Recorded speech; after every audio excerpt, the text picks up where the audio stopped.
Hi everyone, it's EngS. Today we are looking at chapter 13 of And Then There Were None. In chapter 13, the tension shifts again.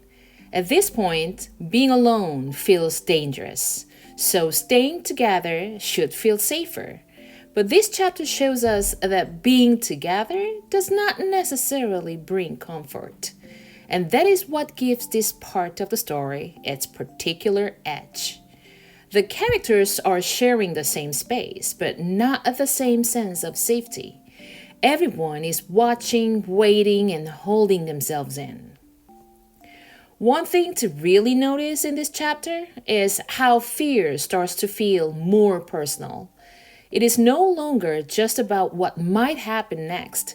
It begins to connect with memory, vulnerability, and whatever each person is already carrying inside. That makes the chapter feel especially intense. The danger is still around them, but it is also starting to move through them. And once fear becomes internal like that, the story begins to feel more psychological than ever.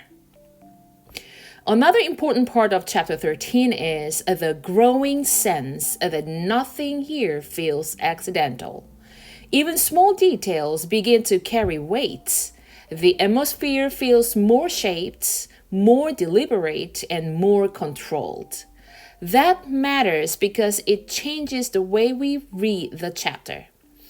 We are not only asking what happened, we are also noticing how the scene feels arranged, how certain details seem placed with purpose, and how that makes the fear feel sharper. Today's book mission. First, is there a moment in this chapter where fear seems to connect with memory, guilt, or vulnerability? What stood out to you? Second, chapter 13 makes even small details feel important. How does that affect the way you read the story? Does it make the chapter feel more tense, more psychological, or both? Enjoy chapter 13, and I'll see you in the next video.